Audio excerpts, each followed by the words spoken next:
Hey guys, check it out. Things are starting to come together for me finally. A lot of struggles. Week and a half ago when I was working on this, I put up that video and explained all my struggles I was having with it. Well, as you can see, things are finally starting to go my way here. Man, am I jacked up tonight. Been working on it tonight. Things have been going good. Check out the seat cover. Got this on the other night. I love it. It really makes the sled pop now. Got a nice, clean seat cover on it. eBay item, $179. I am going to put together a video with everybody where I bought my parts from. I'm not sponsored one bit. I pay for every single part I get. I don't get free anything. I might get a good deal here and there, but I pay for every single part. And I just put up YouTube videos because I really enjoy doing this. But this is all out of my pocket, guys. But this thing is just popping. Man, I'm excited. Things are going good. It's finally going together for me. I can't wait to get this thing fired up. Trent and I, the other day, we decided to put some fuel down the carbs and give it a pull to make sure we actually get a pop out of it. Last weekend we were up riding. We had the storms out for a nice little 50, 60 mile ride. Had a blast on them. Things were going good. And we're sitting around that night and my buddy Mike says, "Have you even fired it yet?" I'm like, "Of course I haven't fired it yet. It's not even ready to fire. The gas tank's not even hooked up."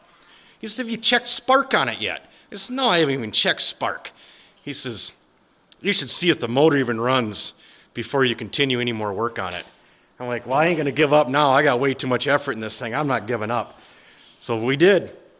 On Sunday, we stuck the pipes on, and I didn't even have the carbs together yet. All I did was squirt a little bit of gas down the tops of the carbs, gave her a pull, popped right off. Man, was that a good feeling. There was a bunch of smiles in the shop. Really good feeling to hear that thing pop. Such a good feeling. I think we made it pop a couple more times after that one just because we had to keep hearing it. So, or other people walked into the shop and I had to show them, "Hey, it'll pop off," So, but the carbs weren't even together. So, I mean, it just immediately thought it was in a wide open position. So, I mean, it was just a pop, boom, done, So it was good to hear it run. It's going to happen. Did a little work on the seat here. A little custom deal. I'm not perfect with the upholstery, but I think this will all it'll turn into what it's got to eventually here. But what I did do is take 2 inches out of the front of the seat right here. Cut 2 inches out of the foam, so I slid it forward a little bit. Kind of gives it a little bit of a longer effect back here. It's not quite just a 133 anymore. It could be a 136, if you first glance at it. But now that I've disclosed this on YouTube, everybody's going to know, well, all he did was shorten up his seat. But I've always liked that really in the saddle feel when I'm on these indies. Even some of them PDCs I built, you guys have always seen, I'd cut them seats way down, I'd push them forward, really get you in that saddle. I'm a sit-down rider. I was a mountain rider. I know what it's all about standing up. But when I'm on one of these wedges, your ass belongs right there. No 16 or 10 plus 10 bar riser equals 20. Nuh-uh, not happening on these wedges. I have a 1-inch bar riser in there. I put some CR 125 bars on just to get them out of my lap. They're up just a little bit. I mean, I'm just a couple inches over stock. But there's no 10 plus 10 to get 20 inches of bar riser so I can stand on the seat to ride this thing. Nope. That's where my ass is going to be planted all the time. Right in that pocket right there.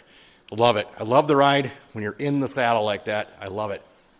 Got the bumper on. I got the belly pan all on. All the suspensions together now. I got the skis over at Race Coatings, Wyoming, Minnesota. Guys are awesome. They did my pipes, and right now they're doing the aluminum skis. I did some gusseting work on them. First they bead blasted them, sent them back to me.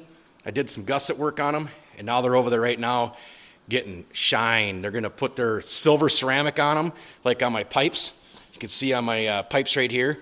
So the skis are just going to be bling. It's going to be right there. You're not going to be able to miss this. They're going to melt snow holes everywhere I park this thing because them skis are going to be so shiny. Got everything back together up here. It's starting to take shape. Tonight I just got the air box in. I still haven't hooked up the throttle cable yet. A couple of these things might need to come back out. Within the next day or two, I'll decide if everything's permanent now, and I'll get my throttle hooked up. Right now, it's a lot easier to take that airbox in and out without the throttle cable hooked up. So I'll decide if that's all permanent. Got all my carbs all cleaned, all in place. Everything's got the right jets, right needle jets in, the right needles, mains, pilots. went through those carbs. I got everything set in there that needs to be in them carbs now. I got to get the clutches together now. I got the parts for the clutches. I got the right secondary spring. I got the right primary spring. I got the right weights. And I got the right helix finally. Wall Brothers, Greenbush, Minnesota. I talked to Wall Brothers up there, and he helped me out with my jetting and some clutch parts. And got them down to me.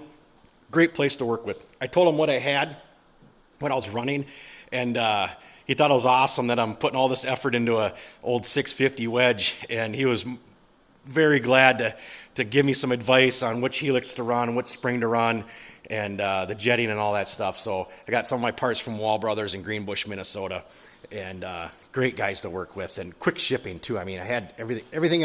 I ordered 2 different times from them, and I had the next day. It's very fast shipping from them guys.